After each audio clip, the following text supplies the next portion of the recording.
Hey, everybody. Welcome to the family meeting. Welcome, welcome. Tonight, we are going to follow up on the conversation of socialism. And I know last week, Krista Kevin and I almost said Joe Rigney, but it is not Joe Rigney. 2 weeks ago, it was Jeff Degner. Krista and Kevin had a conversation on socialism. And I really want to have a conversation on socialism as well. And I think I'm going to have a small blog come out about it as well. We are seeing just so many young people jump on board with socialism and socialist ideas. You already know because we've talked about it. Zohran Mandani in New York City. He's a socialist, a Muslim socialist. We have another Muslim socialist running in Minnesota.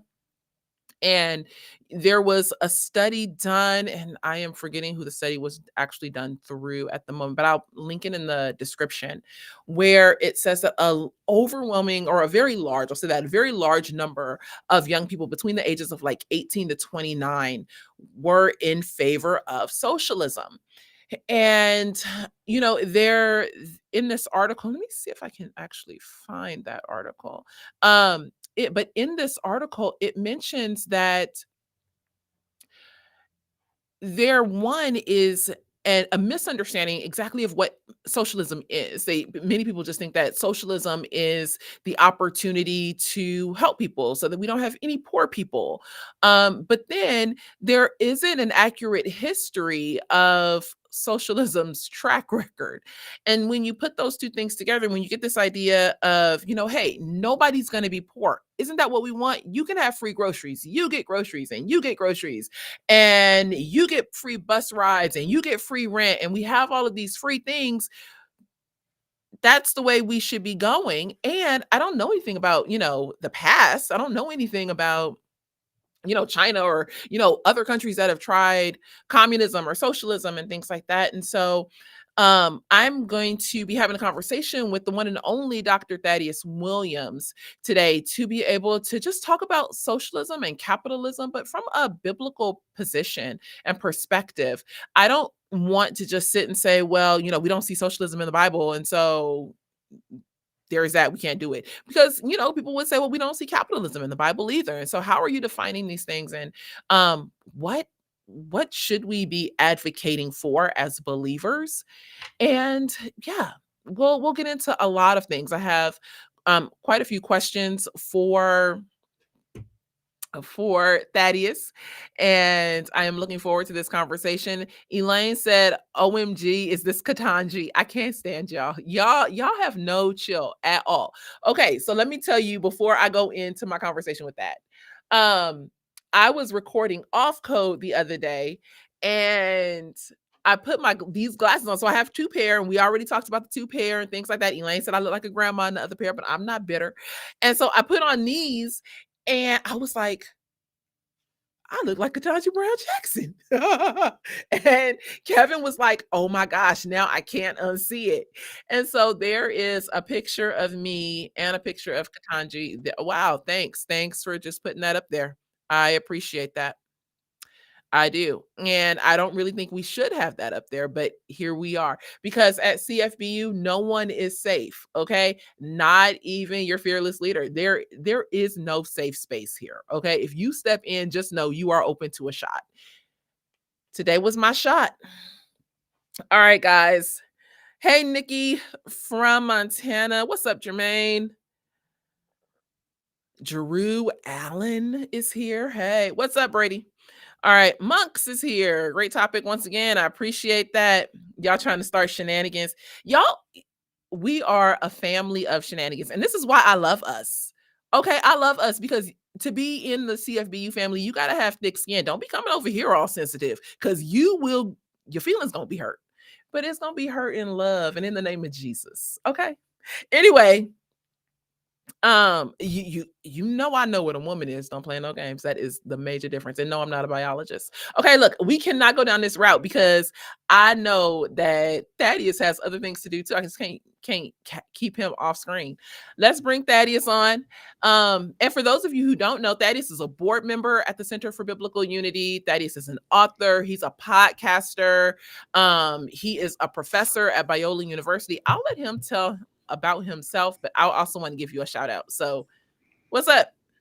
Hey, I just wanted to say what a immense honor to be on the show with a Supreme Court justice. I mean, so I guess my first question to you, Justice Jackson, is what is a woman? Could you? Oh wait, you said you're not a biologist, so okay, we'll move on. You probably gonna put that in the category of I like pineapple and ham on my pizza, huh? Oh, Got this two will be. strikes against me. I thought we were going to get through our first show together ever, where No, the age-old pineapple on pizza debate no, does it not. does. It lives on. It's It causing. lives on. It's the Center for Biblical Unity. We want to be unified here. Oh, We I can't I get- do not care. I will stand alone.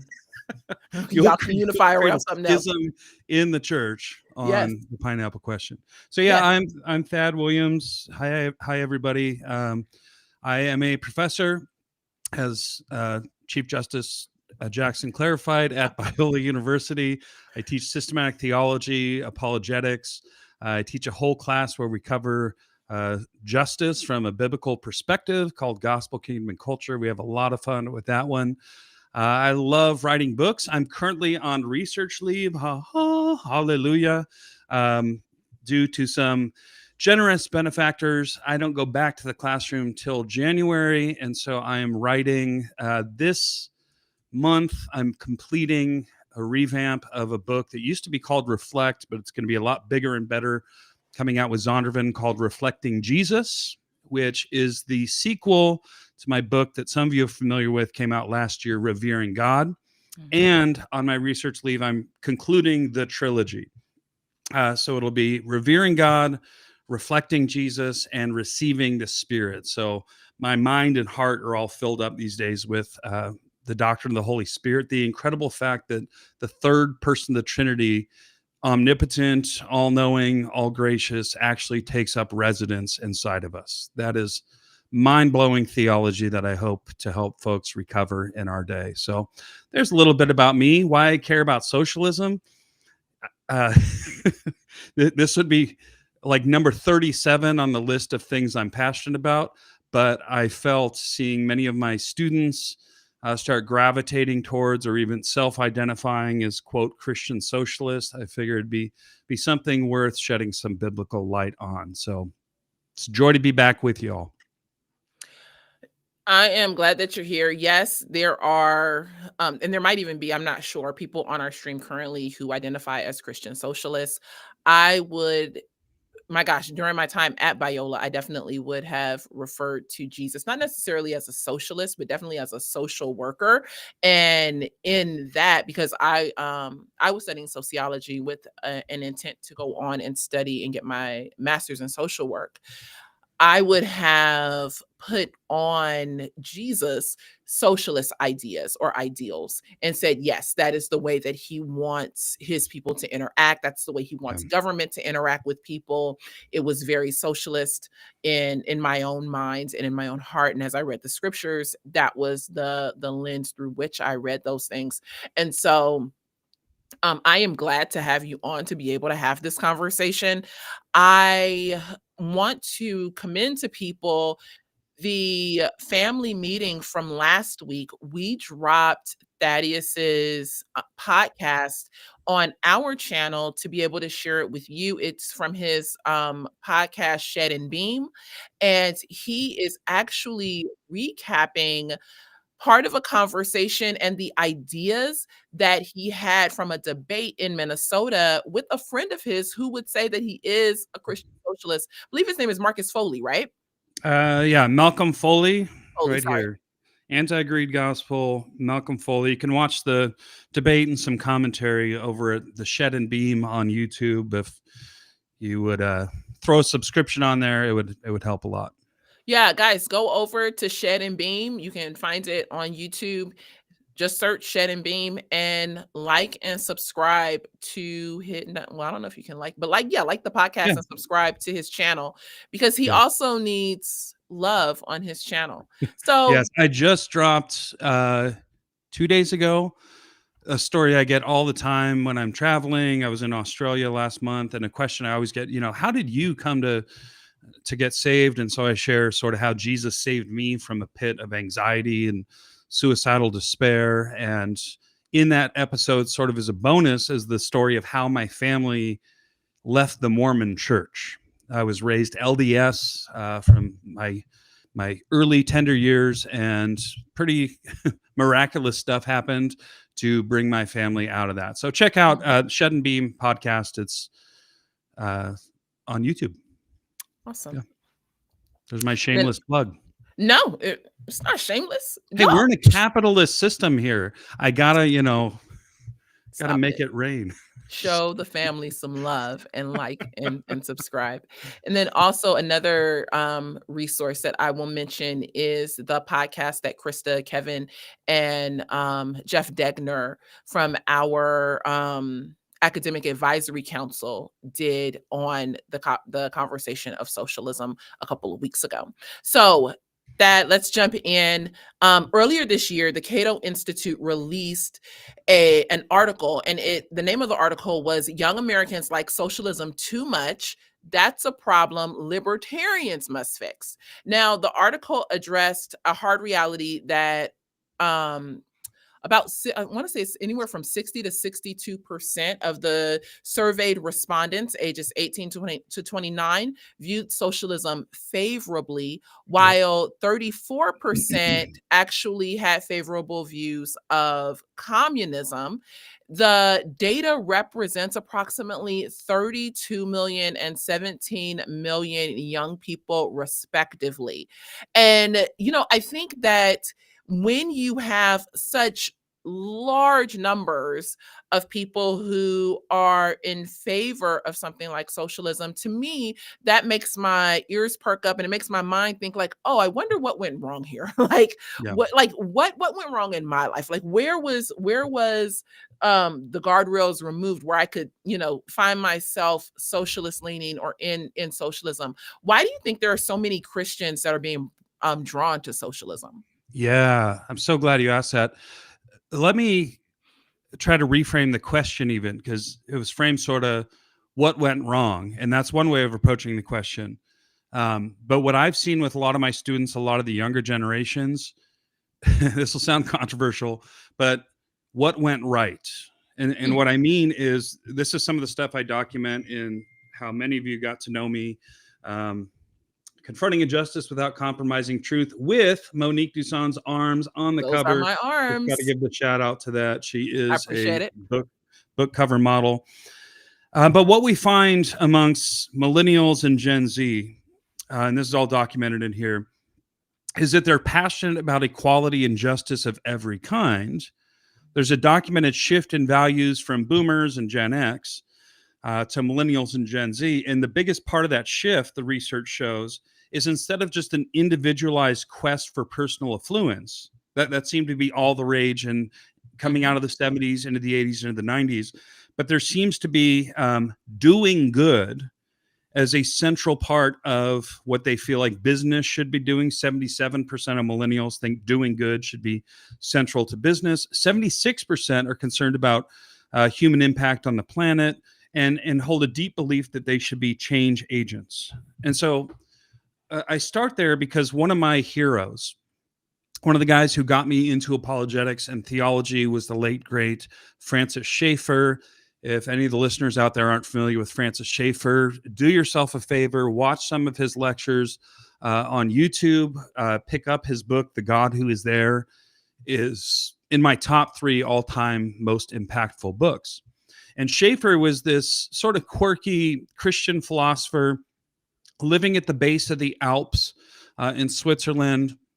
And he formed this ministry, L'Abri, to really reach the counterculture of the 60s, where a lot of these young folks, the hippie generation, the beatnik generation, with their blue jeans, that was scandalous then, wearing blue jeans to church, and their unshaven armpits, and their aversion to deodorant, and their long scraggly hair. A lot of the churches just said, you guys who are trying to make the world a better place, all this hippy dippy tree hugging nonsense, like, There's the door. Don't let it hit you on the way out.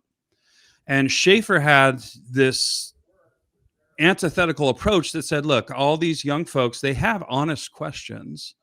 Let's give honest answers to their honest questions. That really became the motto of the L'Abri Ministries. And so when I look at this generation, Schaefer was very good at saying, maybe they're taking this in wrong directions, but where is there something good that's motivating maybe some missteps down the road?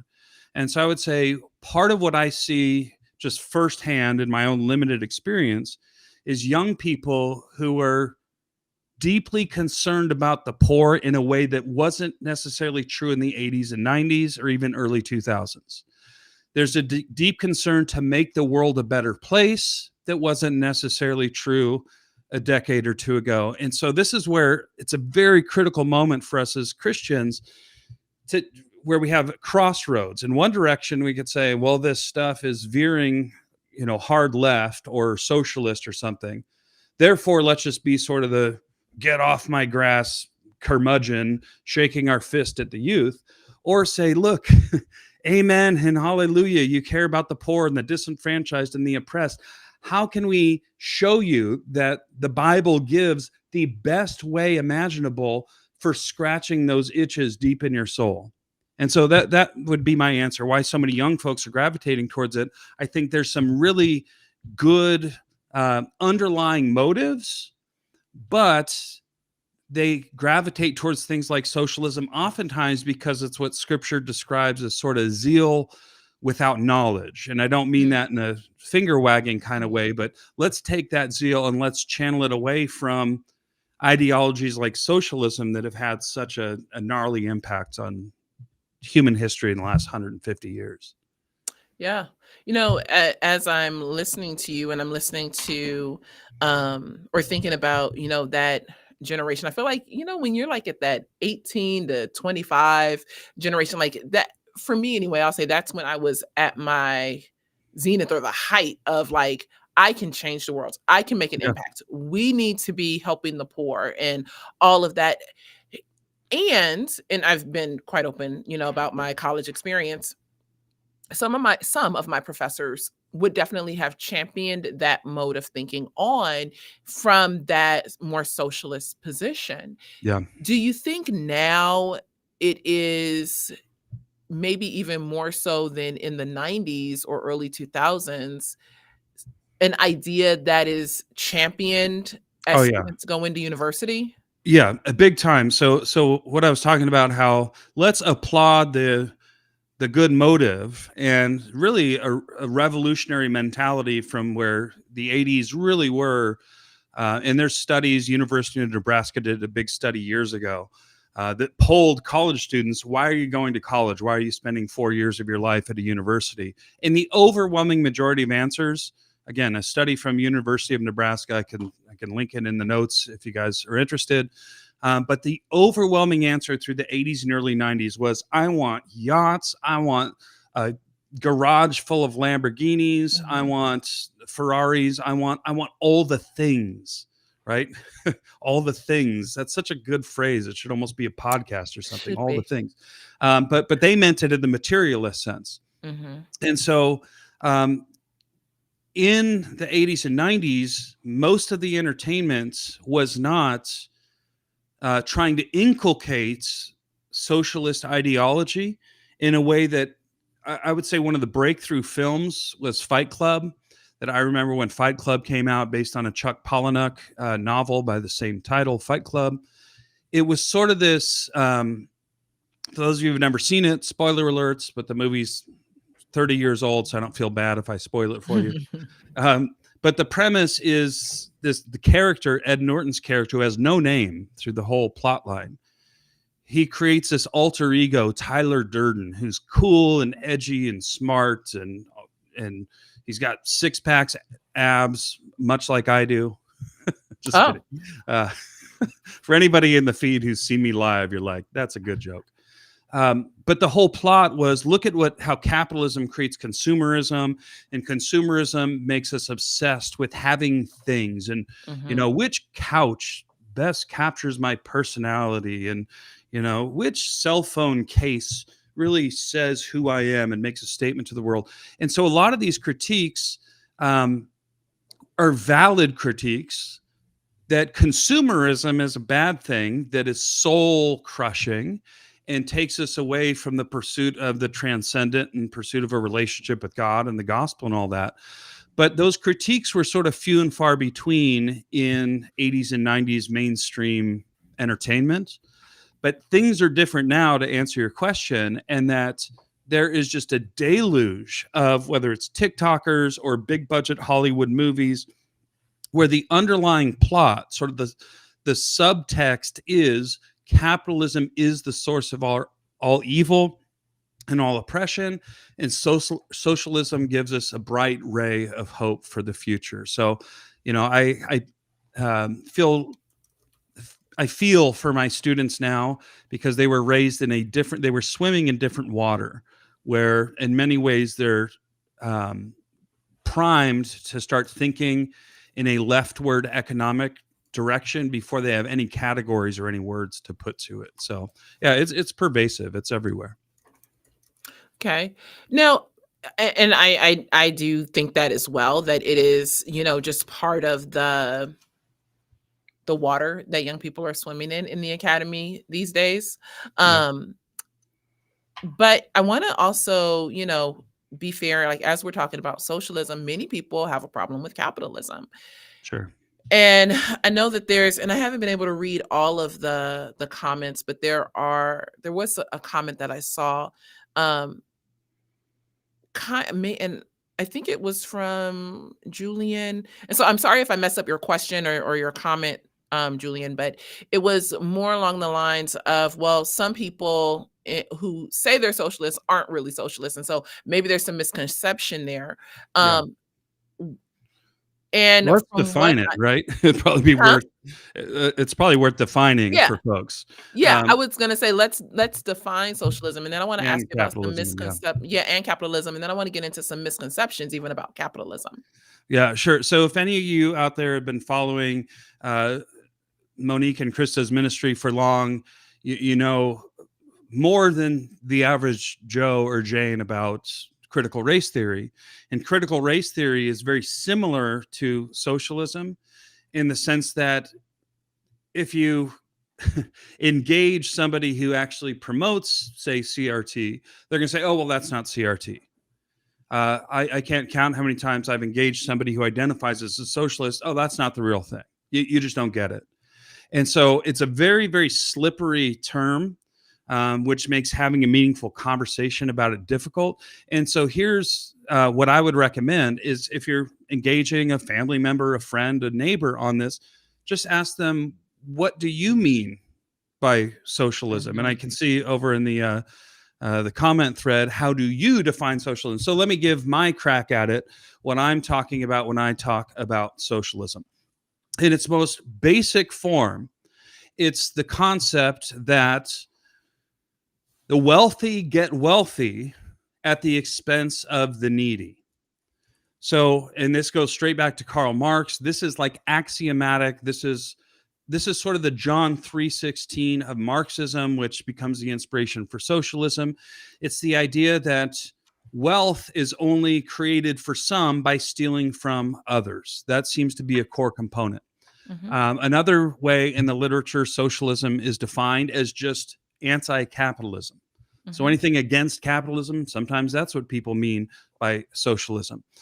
Sometimes, and let me just read from, there's a someone who identifies as a Christian socialist, who's actually done scholarly work on this, and I have a lot of respect for him.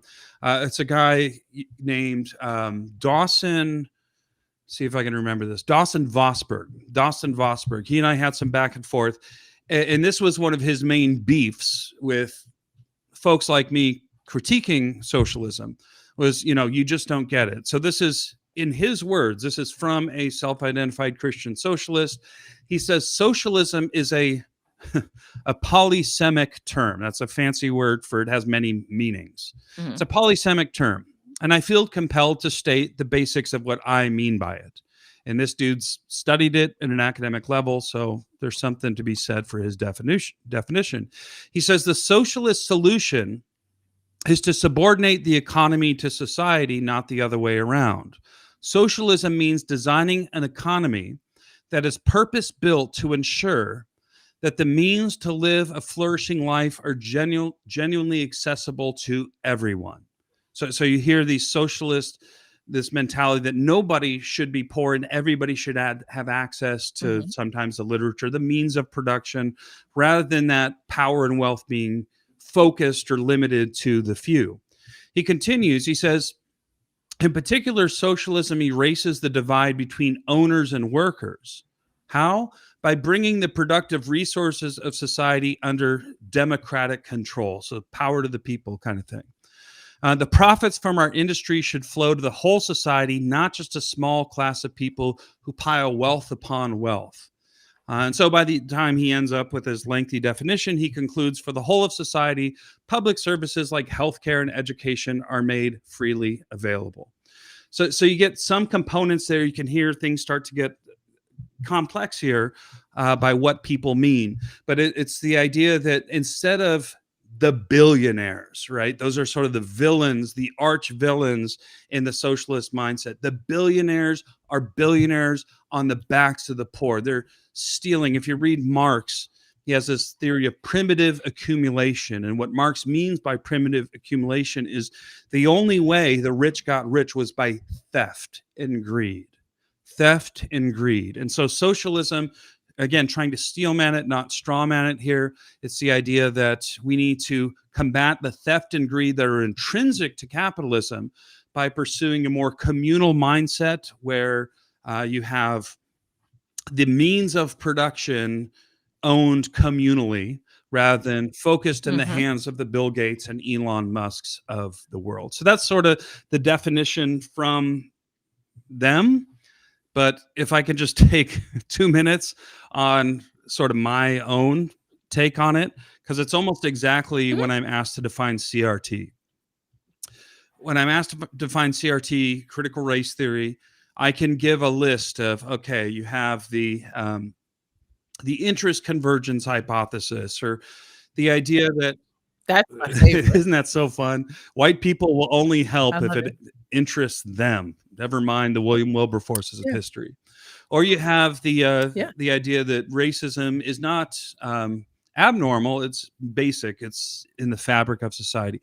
So you have sort of the textbook definition, but the definition I give of critical race theory is an analogy. I say critical race theory, and this is exactly my definition of socialism. It is a busted black light. A busted black light. What do I mean by that? A black light is used in fighting injustice today. If there's, a murder or something going on, investigators trying to pinpoint the injustice will bring a black light often and turn all the lights off. And the black light, when it's working properly, can expose things that were otherwise invisible to us. And so we might find a blood splatter on the wall that we miss, but the black light finds.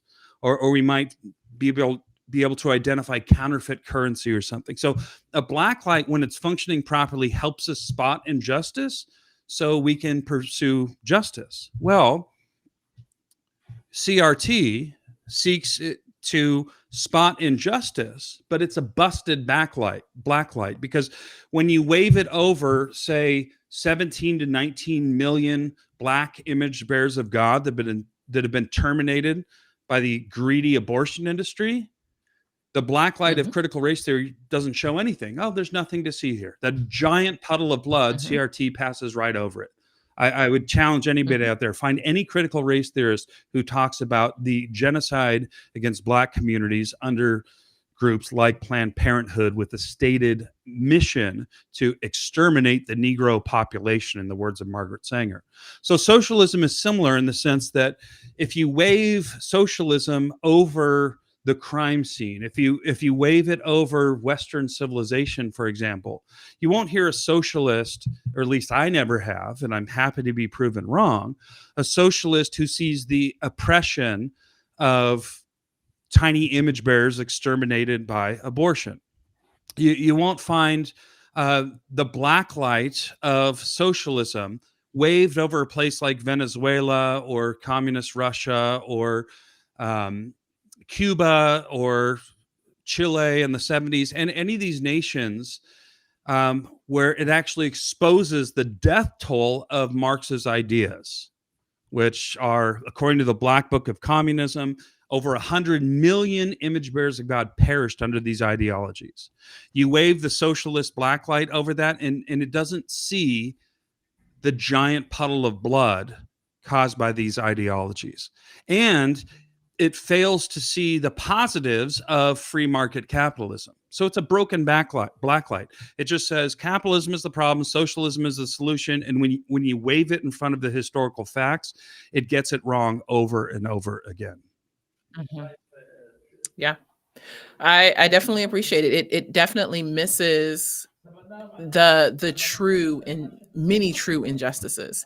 And I don't think that that means that capitalism, especially, and I will use this term, crony capitalism, meaning the way that people can be bought and sold, or bribes can be taken and exchanged and things like that under the name of capitalism.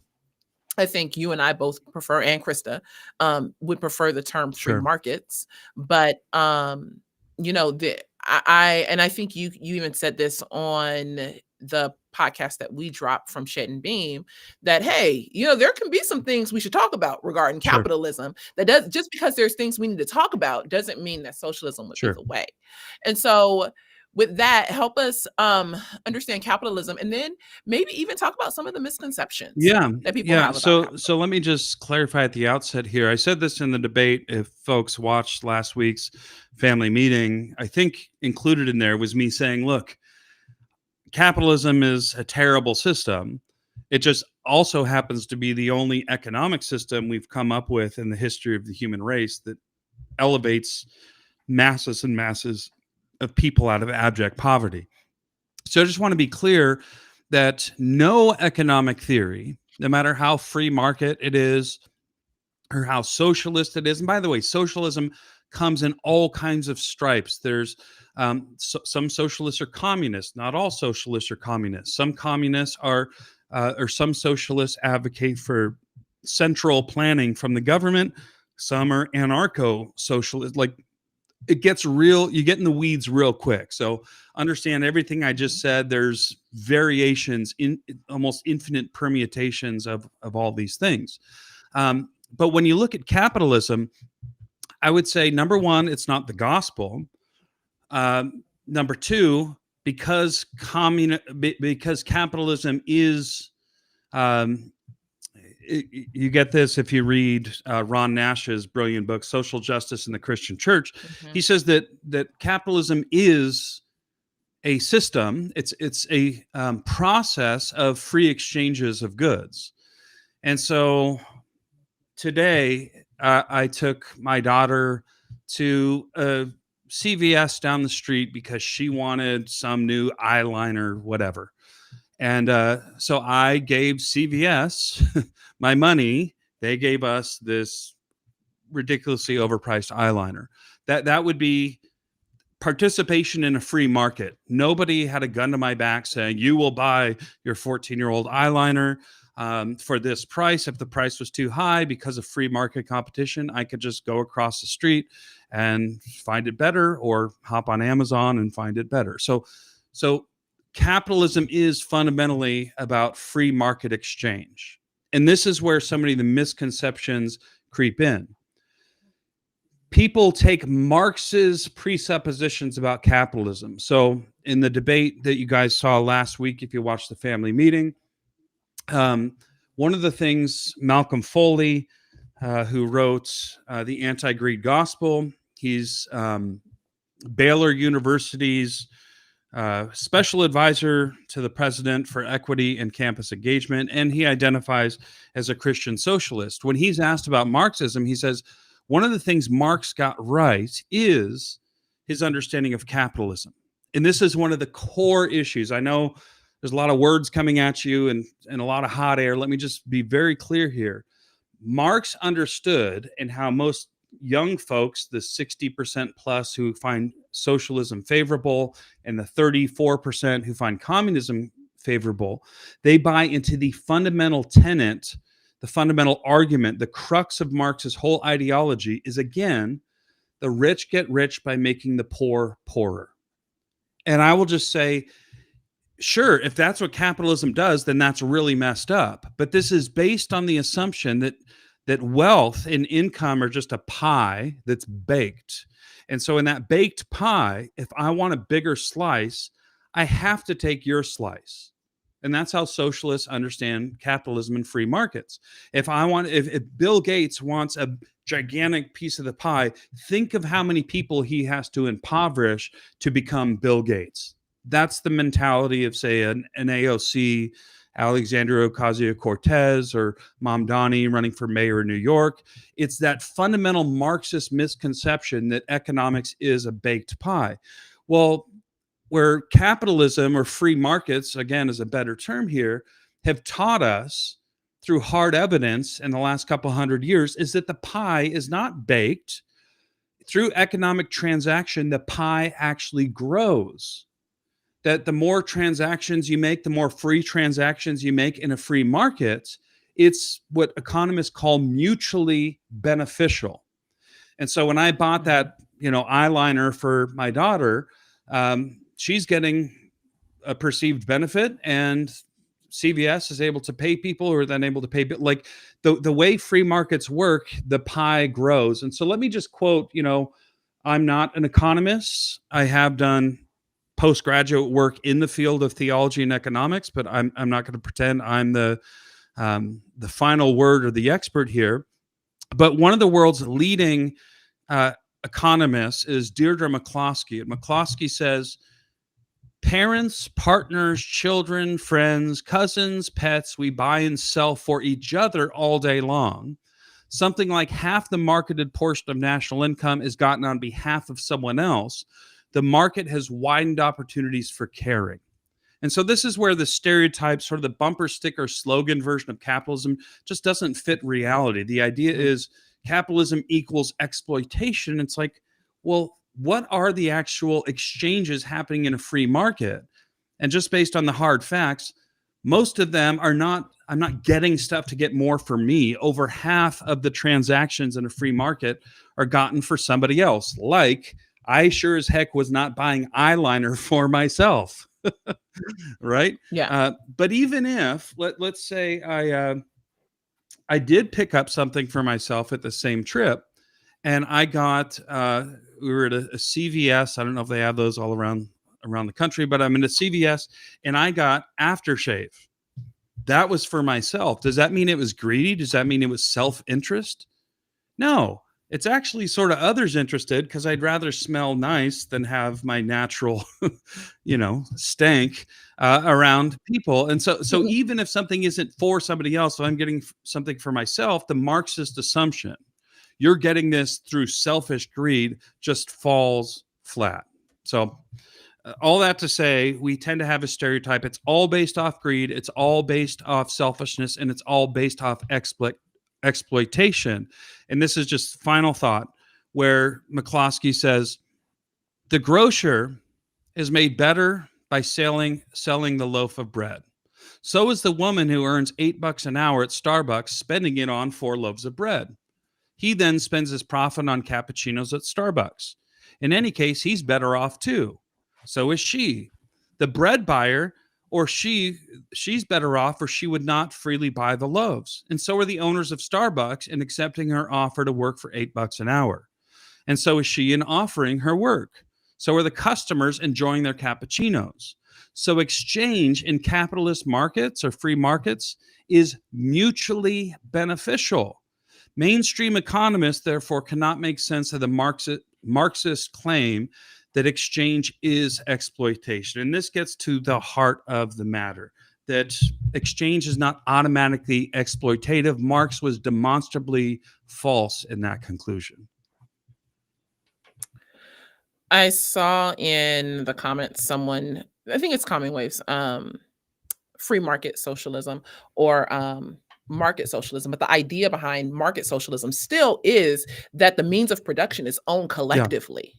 I think that's part of the real issue is, this idea of private property, things being owned versus the collective. And like you're saying, this assumption that just because things may be owned privately, it's automatically Yeah. exploitation. It may not be. There are other options available. And so this is why I'm like, to all forms of Yeah. socialism, we need to understand that there are some fundamental, like foundational pieces of socialism that just don't work with Yeah. Christianity. When we think of this collective ownership, so that the workers aren't exploited. Well, how does that my question is, how does that work when, as an owner, and I can say this, as an Yeah. owner, there's a lot more work that I Yeah. put in than do my Yeah. employees. And so, for the good of the people, I now need to have my stuff collectively Yeah. owned. But did the good of the people build what I built? Yeah. Exactly. You know Yeah. what I mean? And I know that might not come out, as kind as it maybe could, but we need to live in reality and ask some real questions of, well, who is actually responsible? When it's collectively owned, is the assumption that the collective ownership will be for the good of the organization or the business. Yeah. I don't think human nature is like that. We give too much in a socialist structure. We give too much credit to the good Yeah. nature of the human person. All people are flawed and very sinful. And if I am now putting all my hope and trust in the person who's going to be next to me for our collective good, what if little Tommy lazy? Yeah. There's a lot to say about that. Let me make a few quick points. There's a brilliant movie if folks are looking for their next thing to Netflix that won't turn into a full binge. There's a brilliant movie called Enemy at the Gates. And Enemy at the Gates, it stars Ed Harris as a Nazi sniper, and he's trying to take down this Russian sniper played by Jude Law. And it's roughly based on history. And Jude Law plays Vasily, this famous Russian sniper. And Vasily is characters with, I think the actor is, oh man, he played Martin Luther. His name escapes me, but there's this very idealistic socialist, and he believes, Stalinism. He believes all of it to his core, and they're pursuing the dream of economic equality. And there's a powerful scene, again, spoiler alert, but the movie's 30 years old, so I'm not super sorry. But where the young comrade, the young communist idealist, realizes that even though he and Vasily have the same economic status, that there's a girl involved, the love interest, the mutual love interest pursues Jude Law over the young communist idealist.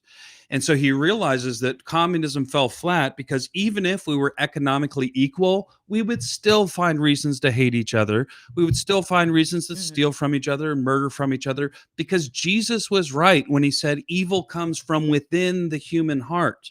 You can clean the outside of the cup, but the inside of the human heart is still corrupt. It's why Solomon was right in Ecclesiastes 9 when he says there's moral insanity in the human heart. That's why Jeremiah was right in Jeremiah 17:9 when he said the human heart is, self-deceived. It's deceitful, and who can understand it?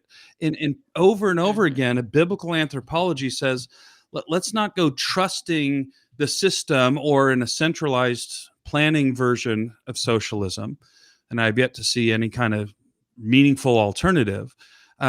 You have very, very corrupt people running the whole thing. Now, let me be clear. Let me offend people in both directions here. Capitalism, this is why I said it's a terrible system. Terrible compared to what? Well, compared to the eschaton, the new heavens and the new earth, it's pretty terrible. Why? Because Jesus hasn't come back yet. Our free markets are run by fallen sinners. The difference is, and history has proven this to my mind beyond the shadow of a doubt, which system gives less room for human depravity to express itself. And I think if you just look at the death toll of the last 100 years, that answer is pretty obvious. If you look at the fact that in the last 25 years, 2.5 billion people have risen out of abject poverty. That's in the last 25 years. Let me just look at my facts here, make sure that's, I don't want to mislead anybody. I got it right in front of me. Hang on. Yeah, no. Let me correct myself. In the last 25 years, 1.25 billion people have risen out of abject poverty. And you look at the economists on this and they say, why? That means in the last 5 minutes that I've been rambling, that 475 people have risen out of abject poverty just in the last 5 minutes. And the economists say it's because places like China and places like Nigeria and places like India have opened themselves up to free markets. And so again, that proves the fundamental core of socialism false, that the rich get richer by making the poor poorer. That just has been disproven and is literally disproven a million times a day as people rise out of poverty, as free markets spread around the globe. Yo, like, I don't know what happened to our Oh my time, gosh, right. but We got to do this I again. really don't We even got through know. like one or And two yeah, we do. questions. And I'm so upset about it, but I am gonna ask, I'm gonna ask you Yeah, one more go for question. it. And I am so, you guys, I apologize. I'm gonna ask that to come Blame back it on my on so we can. long-windedness. I can't help it. No, I'm gonna blame it on the fact that you don't like That's pineapple it. on your That's it. pizza. Yep. See, It's a humans are fundamental flaw. fallen and depraved. We don't recognize that pineapple works on pizza. I'm Yes, too fallen to rise to your level. to really understand. Um, the question that, and gosh, I have 2 questions, and I know I have some friends who will watch, and they are socialists. And yeah, gosh, I'm really, like, I have them at the forefront of my mind and trying to thread through what question I really wanna ask. Um, okay, so Calming Waves, he says that you can have markets under socialism. Come on. Here's the thing. Is that market truly free when the means of production are not owned Yeah, privately? I would say, Even if you can have a competition of price goods, the means of production is not owned. It's always for the good of all the people, and that is something that is yeah. coerced. It is something that is government run and government instituted. So I cannot say that that market is truly Yes, I free. I think you nailed it. To Calming Waves, Julian, I would say, hey, I'm happy to learn from you if you have some understanding of socialism that is um, somehow pro market. I mean, to my mind, that sounds like a contradiction in terms, and I would uh, be happy to have further conversation. But I would point you to the works of Frederick Hayek. I'll get the link in the comments for the recording of this. But there's a brilliant article that changed my mind on this by Hayek, who's one of the most famous sort of philosophers, economists behind free markets. And he makes a staggering point. He says that if you don't have economic freedom, and I love that way of framing it, capitalism, that word has so much baggage, I'm happy to toss it. If we just talk about free markets or economic freedom, these are the right categories to be thinking in. Economic freedom is a necessary condition, this is Hayek's argument, to having any other kind of freedom. And he goes through in a very detailed way. And again, I'll link the article down in the notes for folks, but he goes through in a very detailed way and shows that freedom of speech, and by the way, Ron Nash does the same thing in Social Justice in the Christian Church. He builds the same case that economic freedom, if you remove that, now I'm beholden to the powers that be for the bread on the table. I don't really have economic freedom. And if those powers that be now don't like what I'm saying, they can easily hold back the bread to feed my kids. So now freedom of speech gets lost the minute you lose freedom of economic exchange. And Hayek goes through with more brilliance than I can in this short time.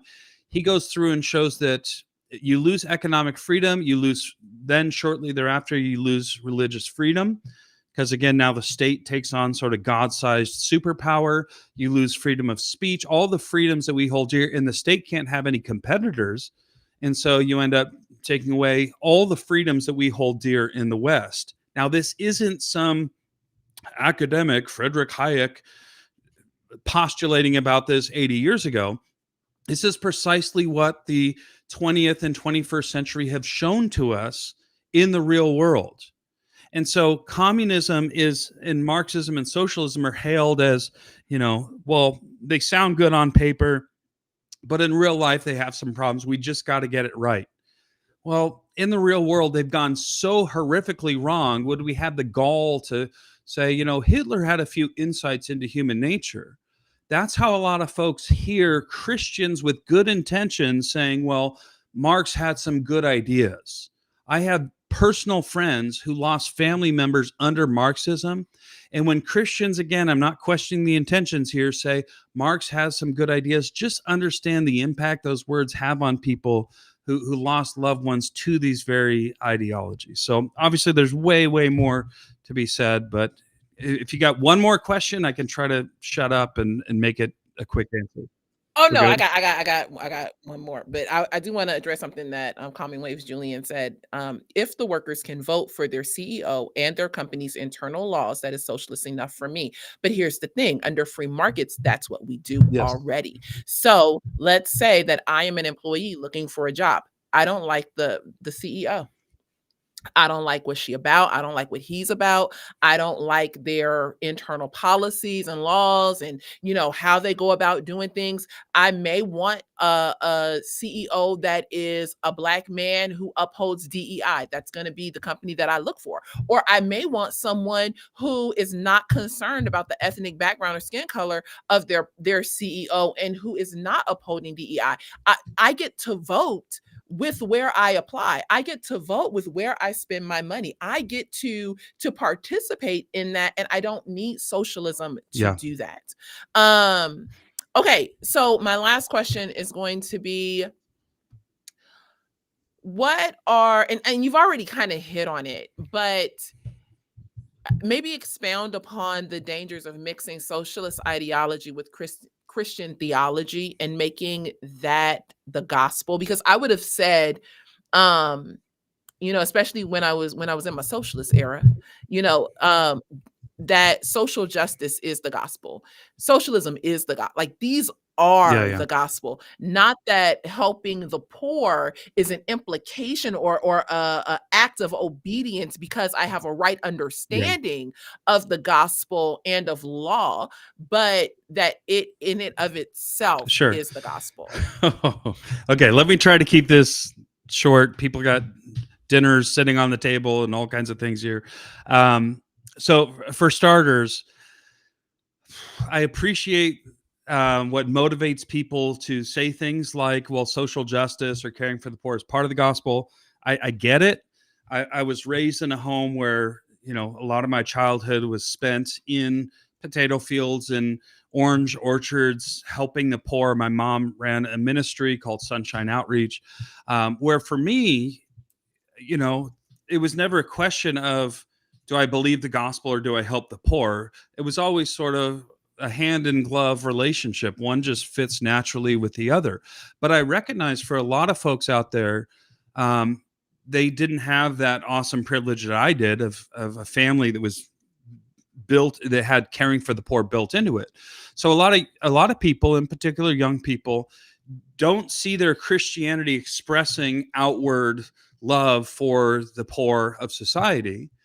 And so they hear this thing, socialism, and it sounds like, well, that's this itch that my church never scratched, so I'm going to sign up for that. And so that's where I see a lot of folks end up getting derailed into some bad ideas.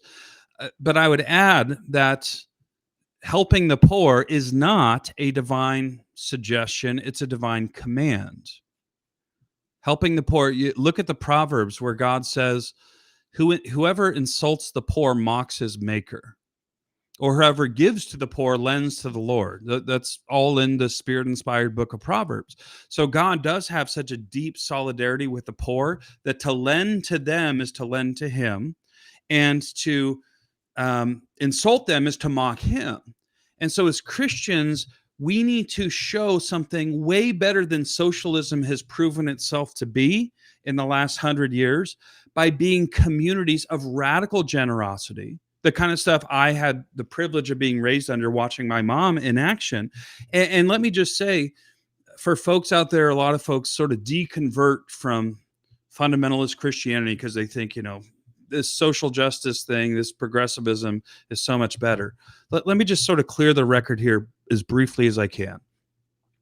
Multiple studies by non-Christian sources such as PRRI, Gallup polls show that when it comes to actually giving to the poor financially, giving resources to the poor, giving time to the poor, leaving your comfort zone to serve the poor, one demographic in the United States goes far beyond all other demographics. It's first place by a long shot, and that is, lo and behold, Christians.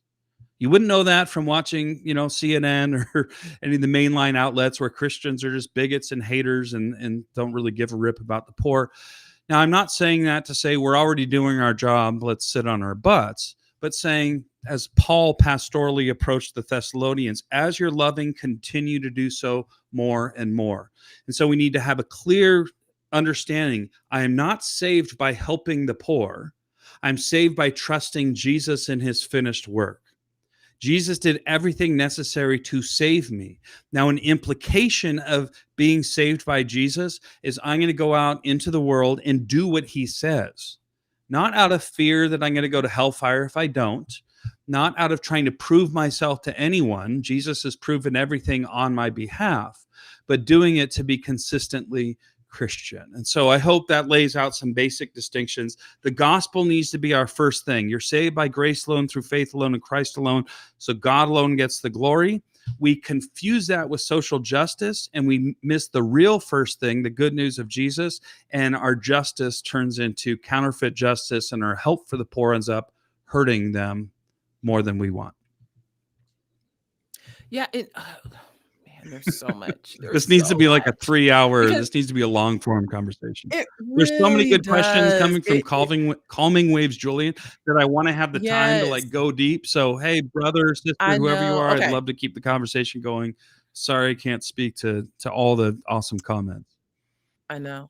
Yeah, man. Because I think, fundamentally too, it goes down to, or what needs to be addressed is, what does it mean to be a human person? And going back to the creation mandate, and what has God set in motion from the very beginning? And like, there's so many ways in which we need to tackle this. You're gonna have to come back. That's just bottom line. I have to come back. Yep. Yeah. Yes. And Calming Waves, Julian, I'm sorry we cannot get to all of it. Thanks for the back and forth, you guys. It has been good. There is just so many things. There were comments, man, I have not even seen. Yeah, so if we didn't get to your comment, please forgive us. We apologize. We literally got through 4 questions, but hey, you know what? We did that work. It whetted everybody's appetite that there's important stuff at stake with how we think about this.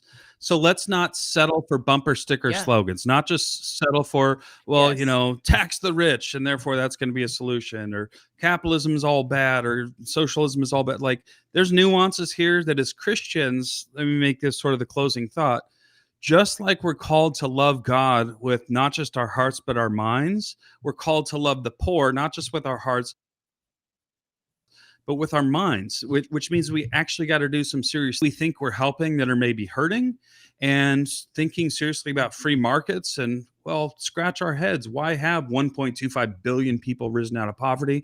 We got to love the poor with our hearts and our minds, but first and foremost, love God with both. And so, final resource, again, it's come up 3 or 4 times, but this is just a treasure trove and underappreciated gem. Social Justice in the Christian Church. Cal Beisner's Social Justice was linked last week. It's worth relinking. If you want to go deeper into all this, I strongly encourage you to.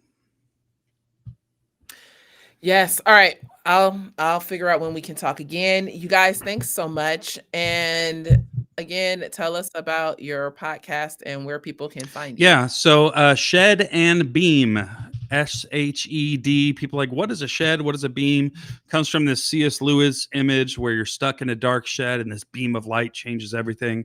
How we're sort of stuck in the darkness of the 21st century and Jesus sheds light onto everything. Shed and beam. Thaddeus Williams, just search for it. There's the graphic. And take a second to like and subscribe. There you can find out how my family left Mormonism, how I got saved. There's a whole episode on why I'm an idiot. I think there's another episode on my favorite atheist. All kinds of good stuff on there. So check it out, and thanks in advance.